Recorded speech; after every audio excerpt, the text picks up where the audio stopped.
Hello, everyone. I'm Zach. Welcome back to another creator interview of a Kickstarter project. We're going to dive right in. I've got Patrick returning for the several time. I don't know how many times you've actually hopped on, but it's been quite a few. You're definitely one of those creators that spits out stuff with regularity, and Yeah, well, that's really cool. I plan on doing that, continue doing that.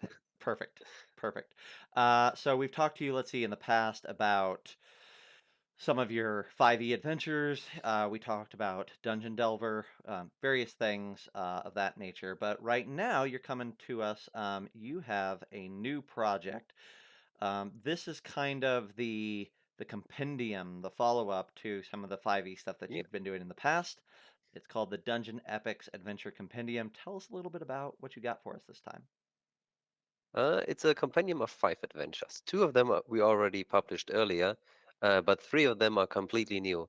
And it's a kind of bit a result of the mess in the earlier parts of the year where Wither of the Coast like messed up on their own. We weren't sure we will have an OGL or not, and we kind of were in a hurry to prepare everything. And because we have a lot of prepared already, we decided, well, why not publish it or release it as one project together instead of several at once? Yeah, yeah. I remember chatting with you around the first of the year, and just OGL business was kind of chaos and didn't know exactly how it was all going to shape out. And so, one of the things that you determined to do was, like you said, just like let's write all these adventures, let's get them done, let's kind of bump up the timeline a bit, and that way we can release them if we need to before any permanent changes to the OGL happen and all that. And since then, that's all really at least partially blown over, and the crisis is at Yeah. least delayed, if not settled. But like I said, you've got these adventures, and so we talked to you about Southwoods Gold before, which is kind of the like an intro adventure, like good for new players, new Yep. game masters coming into 5e. And then after that, you kind of got this idea for a four adventure campaign. Yeah. You started We out with, yeah, go ahead. we already had that one adventure already done by I think John had written it, Hmm. and we thought it's really nice. It's a super massive siege battle, but it felt a little it lacked a little bit of context why it is there. And I decided I have some neat ideas how I can build a short story about it. And so I created basically another 3 adventures where I kind of have them as loose one shots, but they build this overarching story that builds up to a really epic fight in the end. Yeah, I like that's one of my favorite ways of doing an anthology or a compendium is one shots that can be seared together. Um, I like that because it gives the dungeon master a lot of flexibility, and I like that you really took the time to diversify these adventures. So the first one you pitch as a heist, right? That's the last Kickstarter that Yeah, you did on this series, and then these next three, I've got to see sneak peeks of some of them and whatnot. But like Smuggle Trouble is kind of a dungeon crawl through a sewer, things like that, right? yeah. That's It is a dungeon crawl with a bit of a twist, where you yeah, have that weirdness, wild magic mechanic on top of it, where the characters are slowly affected by it, and they actually kind of want to get out of that dungeon again instead of going deeper inside. But well, they have no real choice at that point. hmm and then and then Uh, and then then you shift gears again in Vault of Stories. What's that about? World of Stories is more about riddles. I kind of want to, every story, every one shot has a bit of its own flavor. And World of Stories, it first off doesn't take itself very seriously. It's just more like a fun little adventure. And where the characters unseal this ancient vault to retrieve the artifacts in it, but instead they will uncover that things are not quite the way they are, and they become trapped in a kind of a loop, I would say. And now they ride along the story of their loop and need to find a way out of it. Yeah, that's cool. That I like the fun nature of Vault of Stories. And then we completely reverse themes and dive in the last adventure into the Siege of Castle Monkelion, which you've already talked about, Yeah. written by our friend John initially. And we ran it at places like Gen Con and Origins last year. And so you kind of reworked it, reformatting it a little bit to make it fit within Yeah, this campaign structure. But at the end of the day, what that's meant is that you have these 5 adventures that are all wildly different, but that yeah, they kind of string together to a fun campaign. It's also all, uh, you know, tier 1, tier 2 play, right? So it yeah, doesn't get crazy as far as the leveling goes.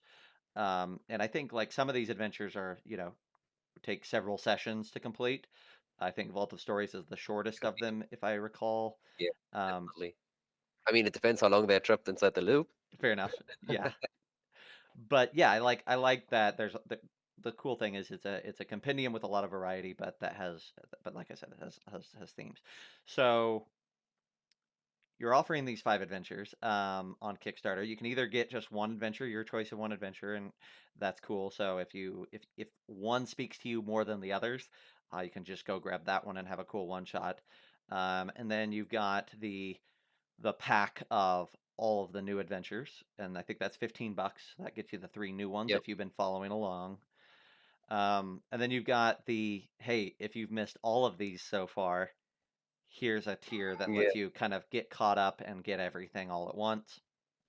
And then you got a pack that includes additional one-shot adventures by some of our friends in the industry. If you want like yeah, just a truckload of one-shots at a good discount. So there's a lot yeah. of different And I ways to think approach it. you Yeah. get really a value out of that because it really takes you through all manners of different aspects of the game. And yeah, I hope you will definitely find something your group enjoys, I think.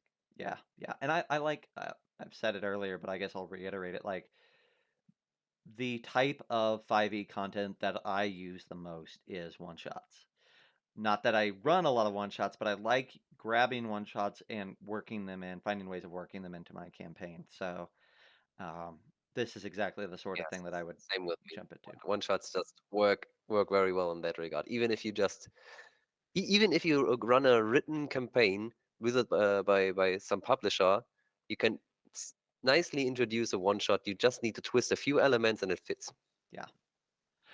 So the last thing that I want to cover with you, because I think it was very interesting, in your stretch goals, you have something that you've never done before. I don't think we've ever done before, which is you're offering basically web store credit for everyone Yeah, if certain goals are reached. And yeah. that's interesting. The idea being that, like, you might spend $15 on this campaign or, on backing at a certain level, but if we hit a certain level, you're basically getting $5 off. Yeah. Obviously, or at least a $5 coupon to go get other stuff for free. And that I mean, coupon it fits grows. the theme, right? We're offering lots of one shots. Yeah. So if you're not even satisfied with that, why not get some more?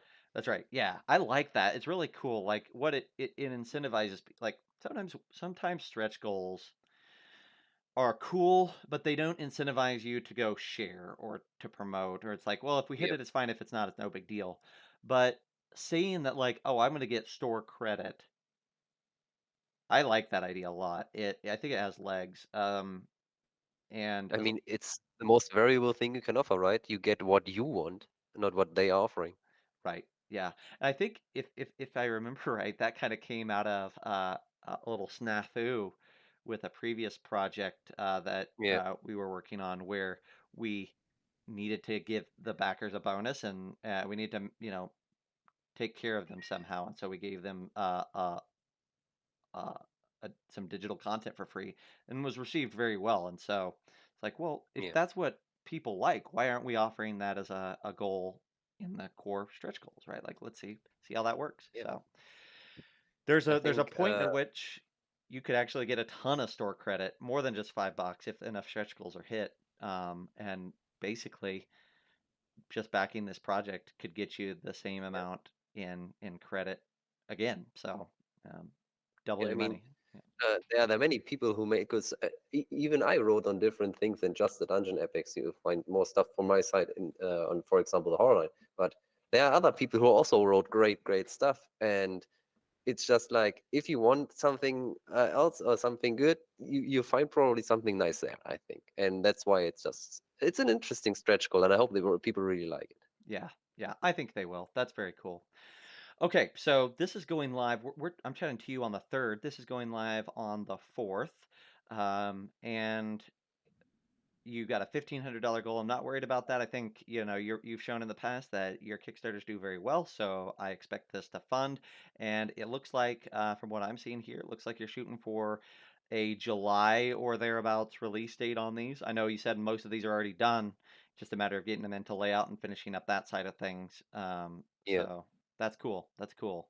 Pretty quick turnaround for 3 new adventures to I think be so. I mean, as I said, they are written, but um, taking a bit of time, you don't take the risks of, delaying and delaying again, and you can really give the editors and the layouts the time they need. And you can also maybe squeeze in a playthrough again to just test and see if you need to adjust small things or so. perfect. Perfect. All right. Well, best of luck to you, Patrick. Good luck, Thank you. and uh, I guess I'm sure you'll have a project after this, so I'm sure we'll be chatting again soon. Yeah, definitely. We will be. We will be. All right. Good luck.